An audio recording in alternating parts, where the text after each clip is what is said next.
Hi guys, today we'll be making this wonderful chole masala, and to make this Pindi Chole recipe you need to take the Kabuli chana, which are a little bit small in size, and what I have done is I have just eyeballed the amount and soaked them overnight. We will be cooking this in a pressure cooker. To our chole, we will be adding some whole spices. So here I have taken 1 bay leaf, 1 cinnamon stick, some peppercorn, 3 to 4 cloves and some star anise and big cardamom. We will be adding this to our pressure cooker. To get that nice color, we will be also boiling 2 cups of water with 2 teaspoons of tea powder, and I'll be straining that into this chole.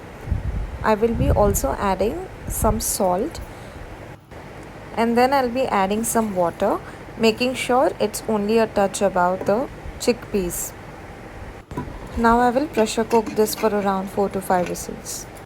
Now let's start preparing the base for our chole masala. Here I have taken a heavy bottomed kadhai and added some oil to it. Once it is hot, I am adding 1.5 teaspoons of cumin, and once it splutters, I have also added around quarter teaspoon of asafoetida, that is hing. Next, I'll be adding around 2 medium-sized onions that are diced as finely as I could, and we will be sauteing this until it turns nice golden brown. Remember, the beauty of this dish comes from how well the onions are fried, so make sure that you take your time and fry the onions until it turns brown. Once the onions are nicely browned, I will be adding around 1.5 tablespoons of ginger and garlic paste, and we will be roasting this until we do not smell any raw garlic or raw ginger.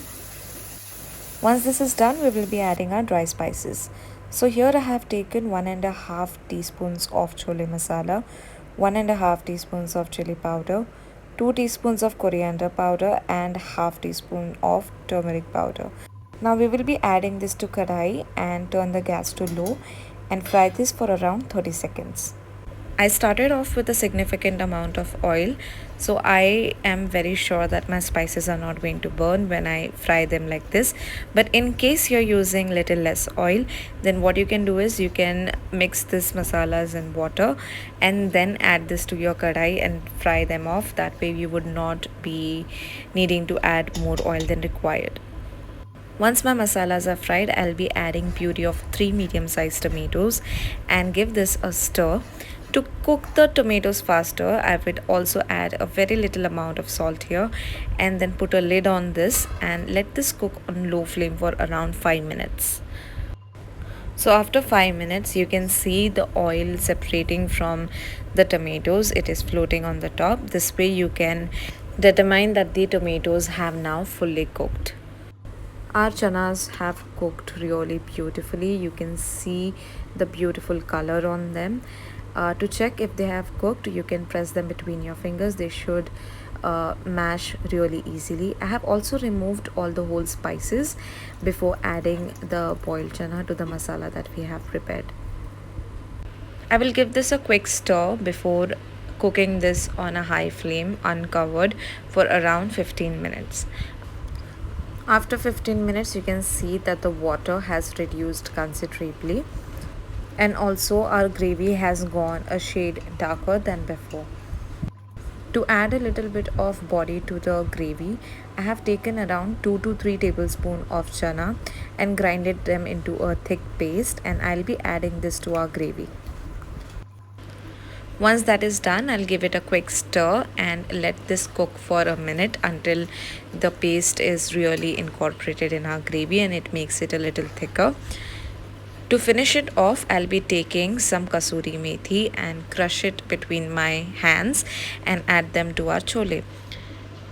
To finish it off, we will be adding a little bit of coriander leaves.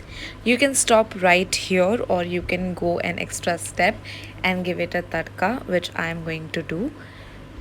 In a small tadka kadai, I am taking around 2 teaspoons of oil, and to that I'll be adding ginger that are cut into thin stripes and also 3 green chilies that are cut lengthwise.